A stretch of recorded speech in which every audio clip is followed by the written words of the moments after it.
ટૂંકો ગાળો અને લાંબો ગાળો.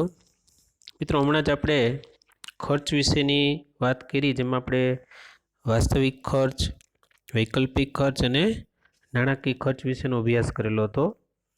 હવે ટૂંકો ગાળો અને લાંબો ગાળો એને આપણે સમજવાનું છે. ઉત્પાદનના કેટલાક સાધનો એવા છે કે જેના પ્રમાણમાં સરળતાથી ફેરફાર થઈ શકતો હોય, એટલે કે સાધનોનું પ્રમાણ બદલતા એના ઉત્પાદનનું પ્રમાણ પણ બદલાતું હોય છે. તો એની દ્રષ્ટિએ બે ગાળા પડે છે, એક ટૂંકો ગાળો અને એક લાંબો ગાળો. પહેલાં જોઈએ ટૂંકો ગાળો. સમયનો ટૂંકો ગાળો મિત્રો એવો ગાળો કે જે ગાળા દરમિયાન પેઢી પોતાના કદમાં કોઈ ફેરફાર કરી શકતી નથી, પરંતુ સ્થાપિત ઉત્પાદન શક્તિનો ઉપયોગ કરી અને ઉત્પાદનમાં વધારો કરી શકાય છે. મિત્રો, ટૂંકો ગાળો સમયનો એક એવો ગાળો છે કે જે દરમિયાન પેઢી પોતાના જે સ્થિર સાધનો હોય છે એનો ઉપયોગ કરતી હોય છે. દાખલા તરીકે કોઈ પ્લાન્ટ છે, અથવા કોઈ મશીનરી છે, અથવા યંત્રો છે, અથવા કારખાનાનું મકાન છે વગેરે. પરંતુ આ બધા અસ્થિર સાધનો છે, જેવા કે કાચો માલ, શ્રમિક, વીજળી વગેરેનું પ્રમાણ વધારી કે ઘટાડી અને ઉત્પાદન શક્તિમાં વધારો કે ઘટાડો કરી શકાતો હોય છે. હવે મિત્રો, આપણે લાંબા ગાળાની વાત કરીએ તો લાંબો ગાળો એટલે શું? તો કે સમયનો એક એવો ગાળો છે કે જે ગાળા દરમિયાન પેઢીના બધા સાધનો અસ્થિર હોય છે, એટલે કે એના સાધનોમાં ફેરફાર કરી શકાય છે. દાખલા તરીકે પ્લાન્ટ, યંત્ર સામગ્રી, કારખાનાનું મકાન વગેરેના પ્રમાણમાં વધારો કે ઘટાડો થાય અને ઉત્પાદનમાં પણ વધઘટ કરી શકાય છે. પેઢી લાંબા ગાળે નવી આધુનિક યંત્ર સામગ્રી વડે પણ ઉત્પાદનનું કદ છે એ વિસ્તારી શકતી હોય છે, તો એને આપણે લાંબા ગાળા તરીકે જોઈ શકીએ ખરા. હવે મિત્રો, એનો એક ચાર્ટ આપણી પાસે છે. એ ચાર્ટને આપણે જોઈએ તો કે ઉત્પાદનના જે ખર્ચનું વર્ગીકરણ છે એને બે ભાગની અંદર વિભાજિત કરેલું છે. એક ટૂંકા ગાળાનું ઉત્પાદન ખર્ચ અને બીજું છે લાંબા ગાળાનું ઉત્પાદન ખર્ચ. હવે જે ટૂંકા ગાળાનું ઉત્પાદન ખર્ચ છે એને બે વિભાગની અંદર વર્ગીકૃત કરેલું છે, એક સ્થિર ખર્ચ અને બીજું છે અસ્થિર ખર્ચ. હવે સ્થિર ખર્ચ છે એની અંદરથી આપણે સરેરાશ સ્થિર ખર્ચ અને અસ્થિર ખર્ચ છે એમાંથી સરેરાશ અસ્થિર ખર્ચ છે એ મેળવી શકીએ છીએ. તો મિત્રો, આપણે ટૂંકો ગાળો અને લાંબા ગાળાના ઉત્પાદન ખર્ચને જોયા, ત્યાર પછી આપણે જે સ્થિર ખર્ચ છે એના વિશે અભ્યાસ કરવાનો છે. તો સ્થિર ખર્ચ એટલે શું? તો મિત્રો, એનો મતલબ એક ટૂંકો એવી બાબત છે કે જે સમયનો ટૂંકો ગાળો હોય, એના ઉત્પાદન પ્રમાણ વધે તોય ભલે, ઘટે તો પણ ભલે, અથવા શૂન્ય થાય તો પણ ભલે. આ ત્રણમાંથી કોઈ પણ પરિસ્થિતિ ઉત્પન્ન થાય પણ ખર્ચમાં કોઈ ફેરફાર થતો નથી. એનો મતલબ એવો કે એ સ્થિર રહે છે. બરાબર? ઉત્પાદન વધે, ઘટે કે શૂન્ય, ખર્ચ કેવો હતો કે સ્થિર, ધેટ મીન્સ સ્થિર ખર્ચ. ટૂંકા ગાળામાં સ્થિર ખર્ચને ઉત્પાદન પ્રમાણ સાથે કોઈ સંબંધ નથી, એટલે કે ઉત્પાદનનું પ્રમાણ વધે, ઘટે કે સ્થિર રહે, પણ સ્થિર ખર્ચ એની સાથે કોઈ સંબંધ છે નહીં. ઉદાહરણ જોઈએ. કોઈક એકમ છે, પેઢી છે, એમાં સ્થિર ખર્ચા કોણ કોણ હોય? તો કે કાયમી સ્ટાફ હોય. કાયમી સ્ટાફ એક એવો સ્ટાફ છે કે જે ઉત્પાદન વધે તો એટલો રહીએ, ઘટે તો એટલો રહીએ, અથવા શૂન્ય થાય તો કાયમી સ્ટાફ એટલો જ રહે. એનું વેતન છે, સ્થિર ખર્ચ છે. રેડી? બીજું, કારખાનાના મકાનનું ભાડું. મિત્રો, ઉત્પાદન વધે, ઘટે કે શૂન્ય, કારખાનાનું ભાડું નિશ્ચિત છે. મિલકત વ્યવસાય વેરો પણ એ જ રીતના. લાયસન્સની ફી એકવાર ચૂકવાઈ ગયા પછી ઉત્પાદન ન થાય તો એ એટલી જ રહે છે. મૂડી ઉપરનું વ્યાજ, વીમાનું પ્રીમિયમ વગેરેનો સમાવેશ છે. આ બધાને આપણે સ્થિર ખર્ચ તરીકે જોઈ શકીએ છીએ. મિત્રો, આને વધારે સારી રીતના સમજવા માટે આપણી પાસે એક આલેખ આપેલો છે. પહેલાં એક અનુસૂચિ જોઈએ અને પછી આપણે આલેખને ધ્યાન ઉપર લઈએ. મિત્રો, અહીંયા અનુસૂચિ ઉપર ધ્યાન આપો. ઉત્પાદનનું પ્રમાણ આપણે એકમમાં આપેલું છે. દાખલા તરીકે ઉત્પાદનનું એકમ શૂન્ય છે, વધીને 10 થાય, વધીને 20 થાય, 30 થાય, 40 થાય, 50 થાય છે. આપ જુઓ છો કે ઉત્પાદનનું પ્રમાણ 0 થી 50 સુધી પહોંચે છે, પરંતુ બાજુની કોલમમાં આપેલા કુલ ખર્ચ છે એમાં કોઈ ફેરફાર થતો નથી. એનો મતલબ એમ કે શૂન્ય ઉત્પાદન થતું ત્યારે પણ 100 સ્થિર ખર્ચ હતો ને જ્યારે 50 થાય છે ત્યારે પણ 100 જ છે. મિત્રો, આને આપણે આલેખની અંદર સમાવવાનો પ્રયત્ન કરીએ, કારણ કે આપણે આગળ આ આલેખો છે ઉપયોગી છે. અહીંયા આપ જોઈ શકો છો કે OX ધરી છે, ત્યાં ઉત્પાદનનું પ્રમાણ એકમમાં આપેલું છે, જે ઉત્પાદનનું પ્રમાણ 0 થી શરૂ કરીને 60 સુધી છે. OY ધરી ઉપર સ્થિર ખર્ચ આપેલા છે રૂપિયામાં, જે દરેક સ્થિર છે, એટલે આપણે એકમ જે આપેલા છે 20 થી 120 સુધીના છે, પણ આપણો ખર્ચ છે એ દરેક ઉત્પાદન એકમે 100 સ્થિર છે. આપ આકૃતિની અંદર ધ્યાન આપશો તો આપણે બિંદુ A, B, C, D, E અને F પ્રાપ્ત થાય છે. એનો મતલબ એમ કે જ્યારે ઉત્પાદન શૂન્ય હતું ત્યારે પણ 100 ખર્ચ એ બિંદુ આપણે આપે છે, અને ઉત્પાદન જ્યારે 50 એકમ થયું ત્યારે પણ આપણે 100 એટલે કે F બિંદુ પર આપણે જોવા મળે છે. મિત્રો, એનાથી એક TFC રેખા છે એ કુલ સ્થિર ખર્ચ રેખા છે એ આપણે પ્રાપ્ત થાય છે. હવે મિત્રો આપણે જોઈએ અસ્થિર ખર્ચ. આપણે હમણાં જ જોયું હતું કે સ્થિર ખર્ચ અને અસ્થિર ખર્ચ. તો આપણે અસ્થિર ખર્ચને સૌથી પહેલાં સમજીએ. અસ્થિર ખર્ચને શું છે? મિત્રો, આપ સમજી ગયા છો કે અસ્થિર ખર્ચને ક્યાંક ને ક્યાંક ઉત્પાદનના એકમો સાથે સંબંધ છે. તો કે જ્યારે ઉત્પાદનનું એકમ અથવા પેઢીની ઉત્પાદનના જે સાધનો છે, અસ્થિર સાધનો છે કે જે ખર્ચ કરે તેને અસ્થિર ખર્ચ તરીકે આપણે ઓળખી શકીએ છીએ. ટૂંકમાં ટૂંકા ગાળે ઉત્પાદનની સપાટીમાં ફેરફાર થતા આવા ખર્ચમાં ફેરફાર થાય. ઉત્પાદન વધતા ઉત્પાદન ખર્ચ વધે અને ઉત્પાદન ઘટતા ઉત્પાદન ખર્ચ ઘટતો હોય છે. ઉત્પાદન શૂન્ય થતાં તે ખર્ચ પણ કેવો થઈ જાય? શૂન્ય. તો આવા ખર્ચને કેવો ખર્ચ કહેવાય? અસ્થિર ખર્ચ. અસ્થિર ખર્ચને બીજા નામથી પણ ઓળખી શકાય છે, અસ્થાયી અથવા પ્રત્યક્ષ અથવા તો મુખ્ય ખર્ચા તરીકે પણ આપણે એને જોઈ શકીએ છીએ. મિત્રો, આવા ખર્ચને ઉત્પાદનના પ્રમાણ સાથે એક સીધો સંબંધ હોય છે. એનો મતલબ એવો કે અસ્થિર ખર્ચની અંદર કાચા માલની કિંમત, જો આપણે ઉત્પાદન વધારીએ તો કાચો માલ વધે તો એની કિંમત છે એનો ખર્ચ પણ વધે. બળતણ વધુ વપરાતા બળતણનો ખર્ચ વધે. વીજળીનું બિલ વધતા વીજળીનું બિલ વધે. વાહન વ્યવહારનો ખર્ચ ઉત્પાદન વધતા વધે. શ્રમિકો વધારે જોઈએ તો વેતન વધારે. ઉત્પાદન વેચાણ ઉપરના વેરાઓ છે એનો પણ સમાવેશ થતો હોય, ને જે ઉપરોક્ત બધી બાબતો છે ઉત્પાદન ઘટતા ઘટતી હોય છે. મિત્રો, તેથી તેને એક અસ્થિર ખર્ચ તરીકે આપણે જોઈ શકીએ છીએ. હવે આપણે અસ્થિર ખર્ચની એક અનુસૂચિ છે એને ધ્યાન ઉપર લઈએ. આપણી બાજુમાં એક અનુસૂચિ આપણે આપેલી છે. આપ જોઈ શકો છો કે અહીંયા પણ આપણે ઉત્પાદનના એકમો છે એ 0થી શરૂ કરીને 50 સુધીના મૂકેલા છે. બરાબર. બાજુની કોલમમાં તમે ધ્યાન આપશો તો કુલ અસ્થિર ખર્ચ છે એમાં જ્યારે ઉત્પાદન શૂન્ય હતું ત્યારે કોઈ પણ પ્રકારનો ખર્ચ નહોતો, તો કુલ અસ્થિર ખર્ચ પણ કેવો છે? શૂન્ય. ઉત્પાદનનું પ્રમાણ જ્યારે 10 એકમ થયું ત્યારે ખર્ચ 0થી વધીને 80 સુધી ગયો. ઉત્પાદનના એકમો જ્યારે 20 થયા ત્યારે કુલ અસ્થિર ખર્ચ છે 150 થાય છે. જ્યારે એકમ 30 થયા ત્યારે 210. મિત્રો, અહીંયા યાદ રાખજો. હવે મિત્રો, ઉત્પાદનના એકમો છે એ 40 અને 50 થાય છે. તો મિત્રો, એટલો આ પ્રમાણમાં એનો ખર્ચ વધશે નહીં. એનું કારણ છે કે જ્યારે શરૂઆતમાં વધતી પેદાશનો નિયમ લાગુ પડશે, જ્યારે આપણે 0થી 30 સુધી જોઈએ છીએ ત્યારે, પણ 30 એકમ બાદ ઘટતી પેદાશનો નિયમ છે એ લાગુ પડે છે. તેથી અસ્થિર ખર્ચ છે એ વધે છે પણ ઘટતા દરે વધતો આપણે જોઈ શકાય છે. 210 પછી 290 આવ્યા અને પછી 390 છે એ આપણે જોઈ શકીએ છીએ. તો મિત્રો, આ રીતના અહીંયા આપણે એક અનુસૂચિ આપેલી છે. મિત્રો, આ જ અનુસૂચિને આપણે આલેખની અંદર જોવાનો પ્રયત્ન કરીએ. તો મિત્રો, અનુસૂચિને ધ્યાનમાં રાખી અને આપણે આલેખનું જે નિર્માણ કરેલું છે એને જોઈએ.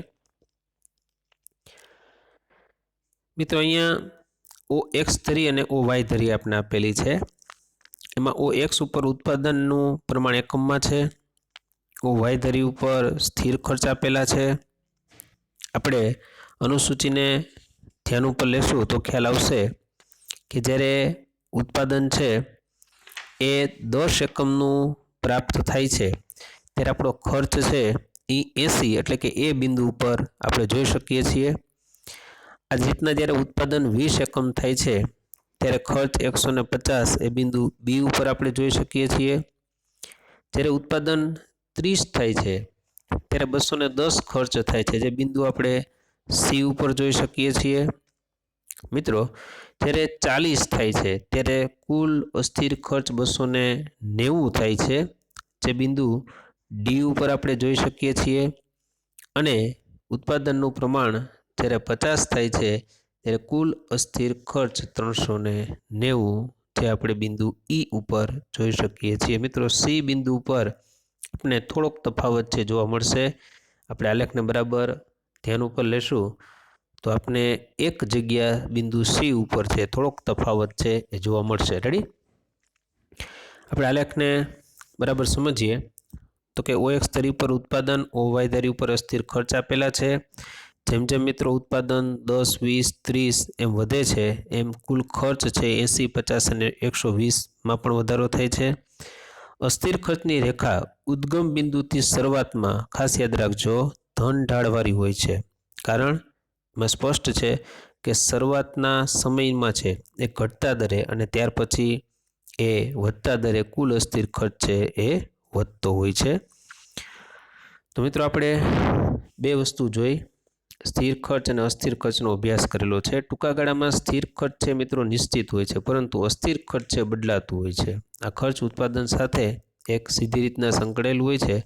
પ્રોફેસર માર્શલ એ ખર્ચને અસ્થિર ખર્ચને એક મુખ્ય ખર્ચ તરીકે પણ ગણાવતા હોય છે. મિત્રો આપણા માટે ખૂબ અગત્યની બાબત જે પરીક્ષાલક્ષી છે એ કુલ ખર્ચ છે. મિત્રો કુલ ખર્ચ શબ્દો પરથી આપણે એને સમજી શકીએ છીએ કે કુલ એટલે શું, તો કે કુલ સ્થિર ખર્ચ અને કુલ અસ્થિર ખર્ચ આ બંનેનો સરવાળો કરશું તો આપણે કુલ ખર્ચ છે એ પ્રાપ્ત થતો હોય છે. એ જોઈએ આપણે. કુલ ઉત્પાદન અને કુલ ખર્ચ વચ્ચેનો એક સંબંધ છે, કાર્યકારણનો સંબંધ છે. કુલ ઉત્પાદન વધે તો કુલ ખર્ચ છે એમાં પણ વધારો જોવા મળે.